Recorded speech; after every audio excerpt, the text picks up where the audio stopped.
Hello again and welcome to another Mordy and Glory Old World video. And we are doing an after action report. Hey! So Simon and I just played our third game of Old World together. Our second game versus the Gloomspite Gits, aka the Orc and Goblins, aka the Night Goblins of Simon's collection. And we played against some Empire. And between us, we've got over a dozen games under our belts now. We've played 3 games together, and then I played a tournament recently that was very much a beginner-friendly tournament. And so what we thought we'd do is have a bit of an after-action report on some of the things that cropped up in that game that we just played, and also some of our general wider thoughts on Old World and sort of where we feel now that we've sort of got, I wouldn't say we were veterans, but I wouldn't say we were complete newbies. I feel like we're still making mistakes, of course, but we know how the movement and the marching and we know how the random movement works. But we sort of get through the combats fairly easily with that's the weapon skill, that's the hit, that's the wound, all that kind of stuff. And I would say this is the first game. Then after I say this statement, I'm going to pass over to Simon to what he thinks. It's the first game where we touched the nuance with things like the characters and the combat and panic and stuff like that. I think it's the first game where we touched the nuance. Simon, what do you think about that? I'm still utterly bewildered. It was there's so many levels to it, considering it's just the 2 armies that you're trying to kill. I think towards the end, that character stuff was just mashing my head. Brain melting. Yeah. And that's why I think if we went through the rulebook, we would probably find the right answer. But it was turn 5 or 6. Quite a few mistakes had already been made up until that point. So on both sides, there's a couple of critical ones. So I thought, let's just stick with what we know. Yeah. Unit smash unit. But I think what's interesting that one combat, if in theory you could have picked, we go to that changes the whole game. If I could hit your boss, yeah, because he's in the front rank, yeah, and I've got a front rank as well, yeah, even outside of a challenge, if I can hit your boss, that has huge implications. I'm not just talking for our game. Yeah. I'm talking for if you have an army like Chaos, whose basic troops will outfight my heroes. Yeah. When they're like I say basic, they're like chosen warriors, even just they're basic Chaos warriors. They can start mashing through goblins like there's no tomorrow. If you had a challenge with your guy with the big axe, yeah, versus a unit champion of Chaos, yeah, he has the same weapon skill as you, and he's gonna hit you. He's just gonna smash you. Yeah. So I think even if you're not in a challenge and you're just both fighting in the front rank, those Chaos warriors go, well, I've got my model. Yeah. In my front fighting rank, I'm just going to hit the model that's in front of me. That's a 1 wound loon boss. Yeah. Goners. Yeah. So if we're right. Yes. We don't know if we're right. Yes. Yeah. But I think, you look at that would have been, instead of me getting 250 points for your general and your banner, it would have been you getting it. Yeah. And in that case, would have gone to a draw maybe, or narrow victory. So that's an interesting. So I would have got an extra 100 points for killing your general. Yeah. And an extra 100 points for killing your BSB. Yeah. And you wouldn't have got 100 points for my general. And you wouldn't have got 100 points for my BSB. 400-point swing. That's just on the bonus points. Yeah. Because then you've got the actual cost of the characters themselves as well. So it's actually about 600 point swing in total. If it being conservative. Yeah. So it's pretty. It was pretty big. But then that sort of leads you into. We thought that Battle Axe of the Last War was very good. Actually, now I've gone off it now. The strike lasts. Yeah. It was good when we were playing it wrong. Yeah. It was good when we had it striking at initiative. Yeah. When it was strike last, it's great if you can't target characters on the front rank. Yeah. It's great. You just don't accept a challenge with it. You just side down front ranks of the enemy with your boss, which is ridiculously cheap. Yeah. If it's strike last and you can be targeted, there's a real chance he gets prodded in the eye and dies before he. So that's, and I also think I'm sort of not convinced loading up characters is the right thing to do. I stripped out so much points from my characters from our last game. My BSB was just a dude in full plate armor and a 10-point shield. 10-point magic shield. That was it.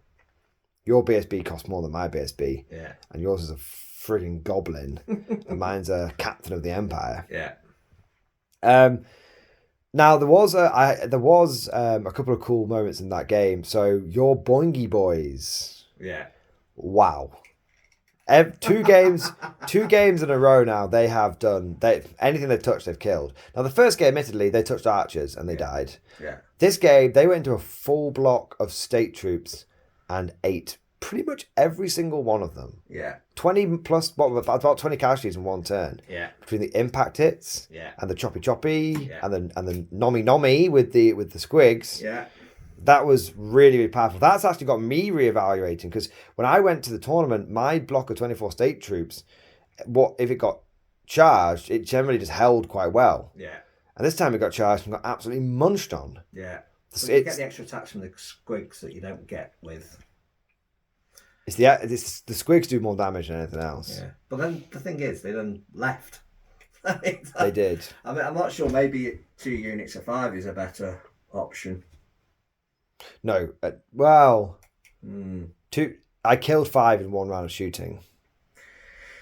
Yeah, I don't know. Yeah, very, very. But then we probably got. To be honest, I feel like we probably got that wrong, because it felt kind of weird that I killed 5 of them in one go. It's probably a rule that we were missing. Actually, what? I mean, they've got no. Got no armor. No armor. I mean, you just roll well with it. I did roll quite well with it, yeah. I think I rolled like all 5 and 6s like hit.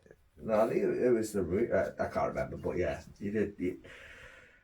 Yeah, so I think it's just glass cannons, isn't it? But it's my archers did, for the first game ever. My archers felt kind of useful, but I feel like they were rolling hot. Yeah. Normally they don't do very much. My cannons continue to. Whenever I take 2 cannons, one of them blows up. Yeah.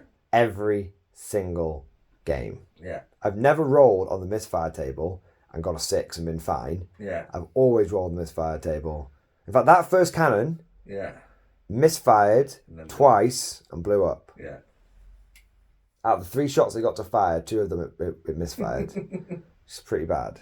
The other one was just banging away, having a great time. No drama whatsoever. Took out a minus 3. And it's funny because it's always the one which, if I've got it here. So this model here, is the proper one. And it's got the things that hold the cannon down. Yeah. That always blows up. Yeah. The one where I built it when I was 5 and it doesn't have the things holding the cannon down, always performs perfectly. Well, there you go. So apparently if you build things well, they do worse. Good, like be ripping those bits off. Now let's talk about Fanatics. Yeah. Crunchy. If you don't have Fanatics and you have the equivalent points in regular goblins, I think you lose. Oh, yeah. But then you wouldn't be normally running a list just full of goblins, would you? What do you mean? Well... What do you mean you wouldn't? What do you mean is you wouldn't? I definitely would. No, I mean, it's... Yeah. I mean, it's like Blood Bowl, isn't it, to be honest? Blood Bowl goblins. I've not played it. You never played Blood Bowl? I played one game, but it was Orcs versus Humans. It was a starter box when it first came out. Yeah, weird. I mean, it's like Goblos in Blood Bowl are just, you'll win one game in 10 because some of the special weapons comes off. But the other 9 times you get mullered, but you're just there for the... Yeah, it's difficult because that Earthen Ramparts really made a difference. I think the fact that...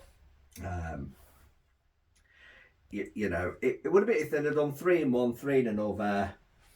Chances are out of the 6, one's going to die. So you're going to roll a double on the first go. So you're going to have 5. You might take out thin through 2 units maybe.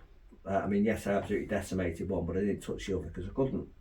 Yeah, Earthen Ramparts wild because for those that don't know, it's a spell in elementalism, and I have become increasingly convinced about how good elementalism is. The spells are generally quite easy to get off, and Earthen Rampart means that you get a 5 up ward save and you count as defending a low linear obstacle. Now, if Fanatics touch terrain, any kind of terrain where there's obstacle, they just die. And so so what happens is if you put Earthen Rampart on your on your unit of Empire Spearmen or whatever it is, and someone yeets Fanatics at you, the Fanatics just die the moment they touch your unit because they basically crash into the earthen rampart and die, which is pretty wild. But I can only do that on one unit a turn. I need to look a little bit more into Magic. If I was say, as we said, we sort of gently felt the nuance a little bit. I feel like if I was to, my next step in my evolution in my old world career is to work out Magic. Yeah. Because it didn't really do a huge amount for either one of us this game. Actually, Itchy Nuisance was very good for you. I think it probably saved my bacon, to be honest. Itchy Nuisance is considered the best spell in the game right now. Well, yeah, but then you kind of said that, and I still whiffed the attack, so I don't think it makes... Yeah, Itchy Nuisance can't make up for you being Simon. That's the problem. But yeah, I think what I want to know with Magic is, if I have 2 wizards with Earthen Rampart, can I do 2 Earthen Ramparts? Yeah. Because if I fucking can, I fucking will. That's insane. I mean, 5 up ward save. On a big unit. Yeah. That saved my ass. When I didn't have it, I died. When I did have it, I was very happy. Yeah. So yeah, that's something I definitely need to look into. And if anyone who's watching this knows the answer, let me know down below. I feel like in old fantasy, you couldn't. But I feel like in old world, you can. Every wizard can cast every spell that they know. Yeah. A spell that they know. There's nothing wrong with having multiple wizards going into the same law of magic. Yeah. It would be interesting to run them in smaller blocks with Fanatics in and... Well, your guys going for like... Because you had a block of 30 and a block of 40. Yeah. And we did that because we wanted to try out what it was like having big blocks. Now, on the one hand, if you had 3 blocks of 20, you could have had 9 Fanatics. Yes. On the other hand, that last combat you lose. You won that last combat because you outnumbered me. But at the end of it, Yeah, that was just attrition. It was just attrition. So big units of goblins are very nice. You just have to ask yourself, is it worth the attrition versus the I think the Fanatics? 6x5 is that way of doing it. You go for 30 gobos at a pop. Yeah, or 5x8 or something like that. But yeah, because the spears just don't do enough to warrant the extra attacks, whereas actually with the mob thing, it's adding on to your leadership, isn't it? So there is an argument to be made that when you take night goblins, you just take them as they come, which is with a hand weapon and a shield. Yeah, that's all you take, yeah. And you don't take anything else because the spears aren't going to give you any extra attacks anyway. Yeah. And what was kind of wild is when I play anyone else but goblins, I feel like my troops are goblins. When I face against you, my troops feel like the most highest quality. Yes. Like I near as damn it beat your unit of goblins. It was if the Itchy Nuisance hadn't been there, if we had a straight up fight, your 40 gobos with your 2 characters versus my 22 state troops with my 2 characters, that was very much leaning towards me. Yeah, all the way through. Although, no, to be fair, Earthen Rampart saved Magic didn't do damage, but it was the influence. It was the deciding factor. No, I disagree with your shooting. If your shooting if turn 4 you're about to eat in your side a mangler squig and 10 boingy boys. Yeah. So if they both go in, yeah, that at that point I'm looking at that going, right, you might get the mangler squig, and you're going to chip off a few bungy boys. But actually, the mangler squig had a 7-inch charge on 3-6. Yeah, it's going to be. And I think the bungy boys had about 11, maybe. Or they certainly would have been. Would have been close. Would have been close. Now, if you eat either of those or both, that you lose. Yeah. Absolutely. I think the big problem I would have with my list is I didn't have the steam tank.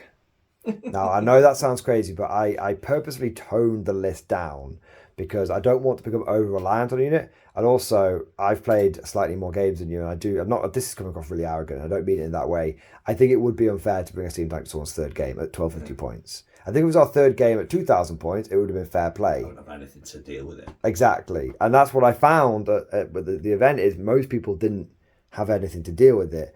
However, you might have been able to deal with it because you are goblins, and the one guy at the tournament who did deal with it dealt with it by itching uselessing the tank. So the tank got itchy, and then putting 3 fanatics into it, and that killed it. Yeah, because he rolled very good on his fanatic number of dice.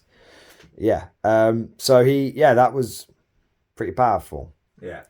But the steam tank, I think, in this particular game, if I take my tournament list, the only thing I miss out on is the archers. And that's basically it. Because what I do is I take my archers and I get rid of them. Yeah. And I take a cannon and I get rid of them. Yeah. And that's bang on 265 points. But I don't really miss out on a cannon because steam tank comes with the fucking cannon. Yeah. And so what I do in that game then is I go, steam tank over here. Yeah. And the boingy boys come barreling in and I'm like, and I just and they can't get away, and it's got a steam flamethrower on top of it as well. So even if you try and boing around it, it's like, yeah. So so this is what I would do in the event is I would put the steam tank on the flank that I thought was the most vulnerable, and I'd be like, that's fine now. Yeah. And then everything else I have comes over here.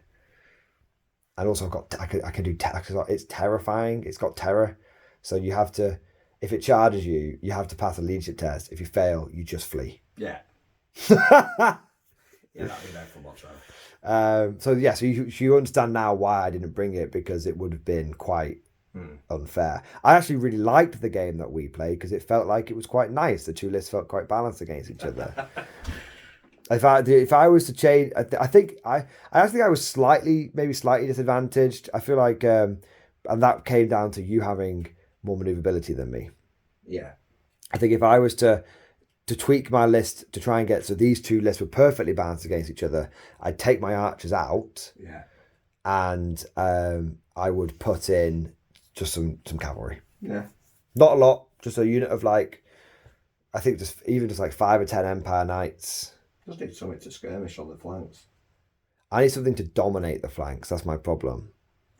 I need something that will just go on the flanks and be like, because I keep losing the flanks in our games. You lost the flanks because there was nothing on the flanks. I think you even need. To be fair, I could have just. And again, I think I could, in that game, better of hindsight, I could have stayed back and shot you. Yeah. But that would have been. I think if I stay back and shoot you, it's 6 turns of me going, oh, and another cannonball went into the goblins. Oh, it's just like, nothing happened. It's just, it's like a 20-minute battle report basically. But then is that not a bit, because you do that, then I just bring a load of catapults and doom divers and just turn it into a game of 40k with no terrain. That sounds good to me. But that's it. Like our collections are still a bit limited at the moment. Yeah, they're getting mine's getting there, and you're currently focused on some sort of 40k projects and stuff, aren't you? I'm supposed to get my Raven Guard finished. I'm almost there. You've been saying this since before Christmas. But this is my lockdown project. Fair enough. Since been sidelined, and I've had Grey Knights, a full Grey Knights army, a full Raven Guard, 30k army, and an Italian bolt action since I started my Raven Guard 40k army. So that's how long that's been going. I think so. It's never going to be completed, is what you're telling us. I think what almost got 2,000 points, almost just in time for the balanced data slate to come. Anyway, we've talked about 40k now. Yeah. 40k. I think my next. I think I've got all the state troops that I want now. I now have 2 bricks of halberdiers, 2 bricks of spearmen. And I've actually just 3D printed 2 mortars and a hellblast of Oligan. So I've got all the artillery that I really want as well. I think the last piece of the puzzle for my Empire army is cavalry. And when I've got that, I'll be happy with where the army is. And I will move on to my next army, which I've already started, which is dwarves. I've got 1250 points of dwarves fully painted. It is a little bit fleshed out with characters though. So it's not the best 1250 point army. I'm not playing that. You are playing that. I'm not playing You that. are playing I'm not that. playing that ever. Why? Because it's dwarves. You'll play it once. I'll never play it. Why? Because it's dwarves. What's wrong with dwarves? They're dwarves. What if you play them? What if you play with them? I'd rather chew my left arm off. Simon. You will never see me play dwarves. Why? Because they're dwarves and they're really annoying. In what way? They're just I feel like this is the real world bigotry. Dwarves are fantasy Tau players. Without the manoeuvrability. So I don't disagree with you, right? And I actually have a story about this. So at the event I was at, I was watching Chaos Demons versus Dwarves, and the first 4 turns of the game, the Chaos Demons were marching across the board. The Dwarves were shooting them, but there wasn't a huge amount of casualties being inflicted because shooting isn't super impactful. And then I looked over to 5 and the demon player had been tabled because he'd been whittled down. And then he got the charge off turn 5 into the dwarves, who just tanked it because they're dwarves. Yeah. And then flattened half his army. Yeah. And then the next turn, in combat, they just flattened the other half of the army because they're hyper durable. Yeah. I really like the look of dwarves because they basically play like I'm playing now, but they're better. No. So honestly, right? No, because Votan players, Tau players, Dwarf players. No, they should just have their own little tournament. Well, a lot of people say dwarves aren't very good in Old World. I don't care because they haven't got. They're the worst faction ever. Not playing them. Don't worry, dear viewers. I'll persuade Simon off camera. The day I get in, you say, right, we're going to play my dwarves. I'll be packing up and leaving. Nah, you can't be that. You can't be like that, man. You can't be like that. What? Honestly, I played every single, all Total War. I've never played dwarves. I think you need to get over this. No. I think we're looking into the deep into your psyche. Someone at some point in your wargaming life bloody diddled you with dwarves, didn't they? And this is the most boring faction ever. Honestly, they're like short Yorkshire folk with guns. I mean, I think that's lazy stereotyping anyway from pretty much. From you did it. Every fantasy thing, dwarves always speak with a Yorkshire accent. I thought it was maybe a Scottish accent. Yorkshire or Scottish, but it's always one of the two. I mean, I don't think you should tell. You never get. Don't tell the Yorkshire people. You never get like a Scouse dwarf, do you? Just because it's a Scouse accent. Well, that'd be a bit original, like a full on, I don't know. Take your pick. Someone from like East Anglia, I feel like well, the viewers will decide. I feel like this argument has no legs to it whatsoever. It is purely based on feelings and no logic, and I think that we will get Simon playing dwarves. Not only playing in a battle that contains dwarves, he will use the dwarves. No. That's what's going to happen. Anyway, we've gone massively off topic. We've mentioned this. We're coming back in. Final thoughts. I found in that game, your boss was quite killy, but the strikes last on the axe was a bit of a... You don't like it? I don't know if I'm just being put off because of what was happening at the end of it. And I don't know if it just gets janky when you just get down to like 4 characters and a couple of other... So I think that's... Because you look at that and go, that's a massive disadvantage. Also. So the issue that you were having is strike last means you strike at initiative 1. Now if you charge, you still get +3 to initiative. Yeah. But the issue is I was only like giving ground. Yeah. So you were just you were just getting you weren't getting any initiative bonus to it. I don't know. Yeah, I mean, be interested to see what else is in there. I'm in all honesty, having done that now, and I'm thinking you take 20 Night Goblins, 3 Fanatics in each, and then you need something beefy behind them. That's kind of because I think you need the 1-2. You've got the Fanatics are the 1, Night Goblins are not a 2. Yeah. So, you kind of go, right, there you go. There's the 1. Take that. Yes, you're going to charge my Night Goblins. What was interesting about the Fanatics is the initial wave did a lot of damage, and then after that they all basically ran into each other. Do you think that was a Fanatic issue, or maybe just you getting to learn how to place them? Perhaps should have launched all 6. Do 3 into 1. I think you don't have to do 3 in 1. You do 1 and then wait to get into combat. And then release the next 2. Yeah, which goes back to actually, if you're doing 6x6... Yeah. Then you've got your mob bonus, and then actually you're less likely to break. How many goblins do you have? 100. So you could do 3 units. 3 units of 30. I think that's what we'll do next time. We'll get some more movement trays so you can do it, and we'll do 3 units of 30. Yeah. And I think the issue because I had 6, so when I released them all, I was like, right, these are going to start bumping into each other now. That was very much a learning game, though, wasn't it? Like, there's a few times you're like, screw it, I'll just try that, see what happens. And Earth and Ramparts really. Oh, careful, you. Earth and Ramparts kind of was playing with my head a bit. I was like, right, okay, because the unit I really wanted to smash. You weren't allowed to. I couldn't. And of course, you were making the first 3 turns when it was key. Yeah, I kept getting Earth and Rampart off. It's not that hard to get off, but it was. I did fail it a couple of key times, which was a bit of a trying to get the cat to get the data measure. What are you playing? I feel like we might have come to the end of the conversation now. All over it now. There's cats now. Is obviously. That's what that matters. See, cats like cats, don't like dwarves. Fantasy dwarves, I hasten to add. Fancy dwarves. Yes, before we get lots of angry letters. I think that just about covers it, though. Yeah, overall, Boingy Boys were really, really punchy. Fanatics were really, really punchy.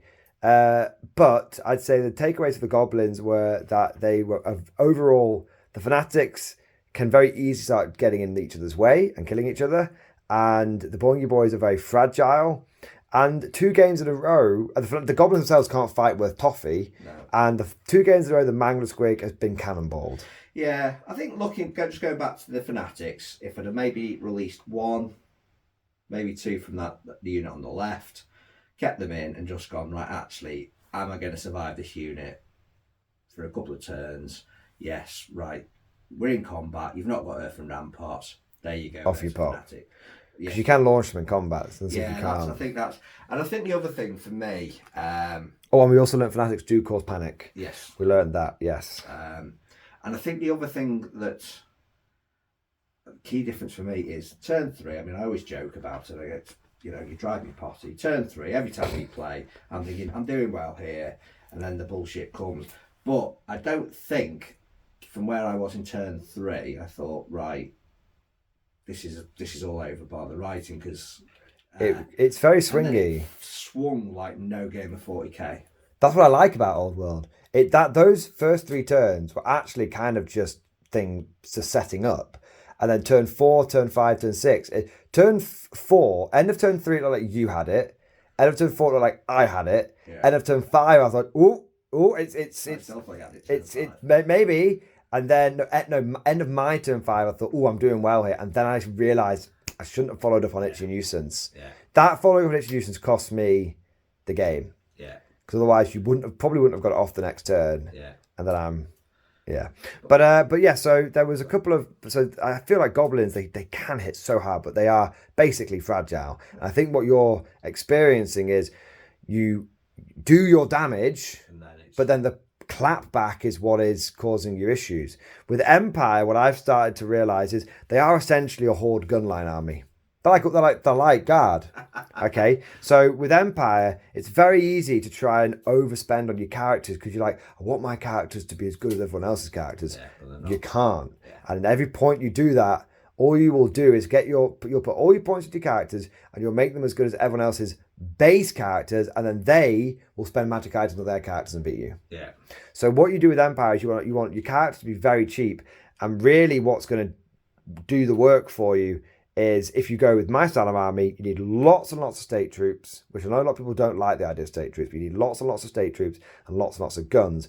And the other way you play Empire is you lead into the fact that you have lots of guns and a steam tank and cavalry. Yes. But I think but the key in all of those is your characters are not doing it for you. Yeah.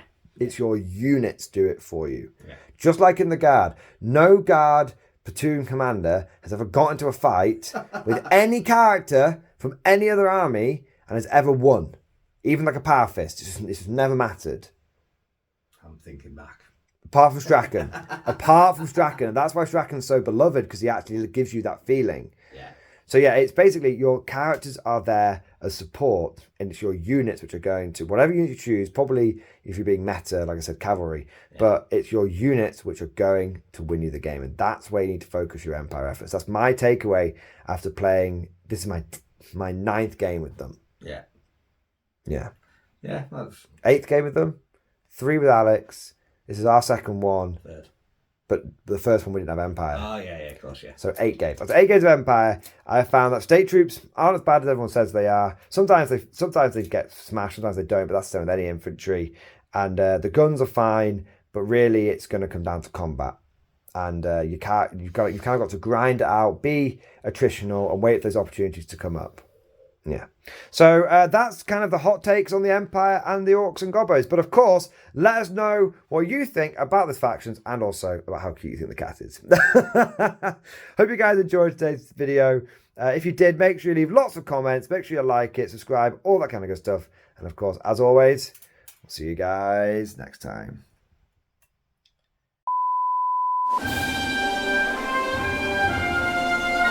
Would you like to know more? If so, then please consider becoming a channel member or patron. By supporting the channel, not only will you be doing your part, but you'll also be helping me create more content for your viewing pleasure and unlocking a whole host of perks. You get everything from a badge next to your name, custom emojis, but the big one is access to the Mordian Glory Discord server, an online community with almost 2,500 active members. It's always popping off in the MG Discord. We've got channels for army lists, hobbying, tactics, stories, and even a pretty spicy meme section as well. For all you greenhorns that wanted to see the Mordian Glory Hole, today is your lucky day.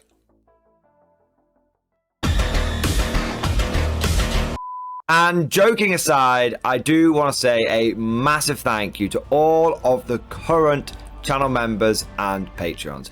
You guys are amazing. Truly the lifeblood of the channel. I could not do Mordian Glory full time without the incredible and generous support of my members. So thank you guys so much. And last but certainly not least, I want to say a personal thank you to all of my top tier patrons. These are the War Masters, the people who have truly gone above and beyond the call of duty.